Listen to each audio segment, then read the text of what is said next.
नमस्कार दोस्तों आज हम पढ़ेंगे क्लास 12 का चैप्टर फर्स्ट जिसका नाम है ईंटें, मनके तथा अस्थियाँ। तो दोस्तों इस चैप्टर में हम हड़प्पा सभ्यता के बारे में पढ़ेंगे। तो चलिए शुरू करते हैं। दोस्तों हड़प्पा और सिंधु घाटी सभ्यता की सबसे विशिष्ट पुरावस्ती है। सील खड़ी पत्थर से बनी इन मोहरों पर जानवरों के चित्र और लिपि जिसे अभी तक पढ़ा नहीं जा सका है। दोस्तों सेल खड़ी का जो पत्थर है ये एक मोहरे का काम करता था हड़प्पा सभ्यता में। इसे चिकनी मिट्टी से बनाया जाता था। आगे बाकी सेल खड़ी का आगे हम पढ़ेंगे। दोस्तों आगे लिखा है, इस क्षेत्र में बसे लोगों के जीवन में बारे हम पुरातात्विक साक्ष्य जैसे उनके आवास यानी वो रहते कहाँ थे, कैसे रहते थे। मृदभांड मतलब दोस्तों मिट्टी के बर्तन, आभूषण, औजार तथा मोहरे आदि से पता चलता है। दोस्तों यानी हड़प्पा सभ्यता ये सब चीज़ों से हमें पता चलता है।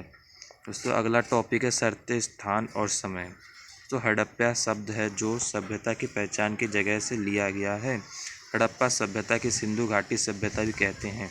दोस्तों हड़प्पा सभ्यता जो है इसे हम सिंधु घाटी की सभ्यता भी कहते हैं क्योंकि सिंधु घाटी के पास ये सभ्यता हमें खोजी थी, इसलिए इसका नाम सिंधु घाटी सभ्यता भी रख दिया गया है। दोस्तों इस सभ्यता का जो कुल समय काल है इसमें 3 में बांटा है, जिसमें हमें बस परिपक्व हड़प्पा सभ्यता का ही पढ़ना है जो सेकंड है, जो 2600 ईसा पूर्व से 1900 ईसा पूर्व तक चला था। दोस्तों आगे हड़प्पा मिट्टी के बर्तन, ईंटें, पक्की और कच्ची, मोहरे, बाट, मोती, तांबे और कांसे की वस्तुएं। यानी दोस्तों हड़प्पा मिट्टी के बर्तन पाए गए, ईंटें जो थे पक्की कच्ची दोनों तरीक़े से पाए गए थे, मोहरे पाए थे, बाट, मोती, तांबे, कांसे, सब मेटल्स धातु हो गए। विभिन्न प्रकार के टेराकोटा वस्तुएं हड़प्पा क्षेत्र के अलावा अफगानिस्तान दोस्तों या कुछ देशों में पाए गए थे जिनके नाम निम्नलिखित हैं। ये सब अफगानिस्तान, बलूचिस्तान, सिंधु, पाकिस्तान के पंजाब प्रांत, जम्मू, पंजाब, हरियाणा, राजस्थान, उत्तर प्रदेश का पश्चिमी भाग, गुजरात और महाराष्ट्र से भी मिली है। दोस्तों कुछ ये पॉइंट्स से हम देख लेते हैं। बीसी जिसे हम ईसा पूर्व कहते हैं, इंग्लिश में हम बिफोर क्राइस्ट। दूसरा है एडी जिसे हम एनो डोमिनी कहते हैं। तीसरा है सीई जिसे हम इंग्लिश में कॉमन एरा कहते हैं। और तीसरा है बीसीई बिफोर कॉमन एरा। और पांचवा लास्ट है बीपी जिसे बिफोर प्रेजेंट कहते हैं। दोस्तों आजकल एडी की जगह सीई यानी आज के समय में एडी की जगह सीई लिखे जाते हैं और बीसी की जगह बीसीई प्रयोग होता है। दोस्तों आगे हम चलते हैं। हड़प्पा की बस्तियाँ।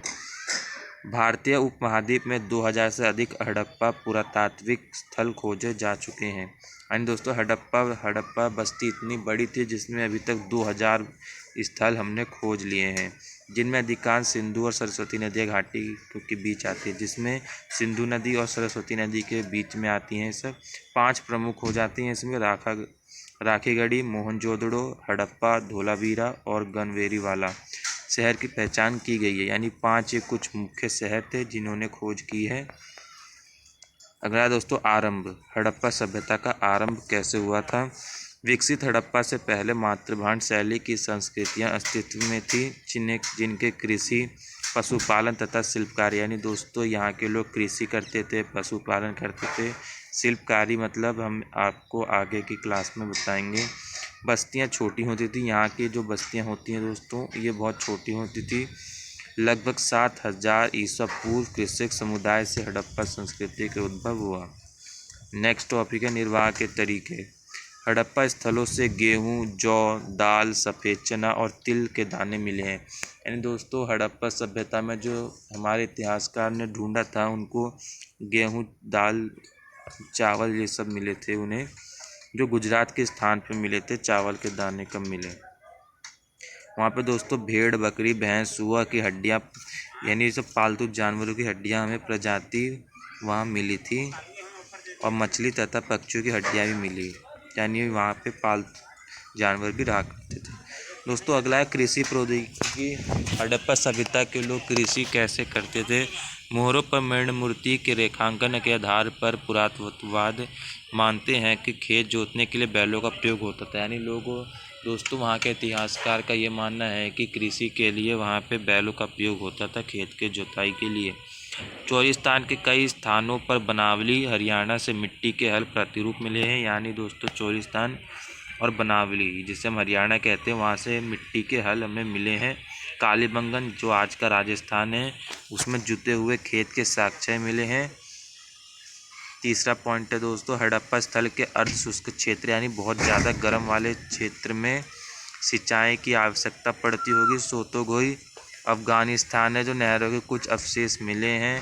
संभव है कि प्राचीन नहरें गाद से भरी हैं। यानी दोस्तों यहाँ संभव है कि यहाँ पे गंदगी से भर गई थी, सिंचाई करने के बावजूद भी कुआं पानी प्राप्त नहीं हो पाता था। धोलावीरा जो आज का गुजरात है में मिले जलाशय का प्रयोग संभवतः कृषि के लिए चयन होते किया जाता था। दोस्तों अगला टॉपिक है हड़प्पा संस्कृति के योजनाबद्ध शहर। सबसे पहले खोजा गया स्थल हड़प्पा था, परंतु मोहनजोदड़ो सबसे प्रसिद्ध स्थल था। दोस्तों यहाँ पे जो मोहनजोदड़ो शहर पाया गया था हड़प्पा शहर में, वो बहुत विकसित शहर था।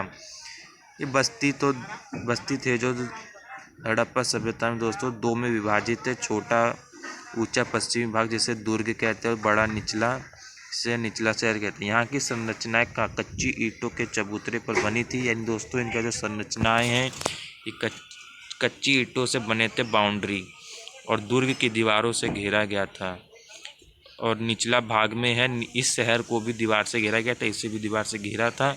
इसके अलावा कई भवनों को ऊंचे चबूतरों पर बनाया गया था। दोस्तों आज के लिए इतना ही।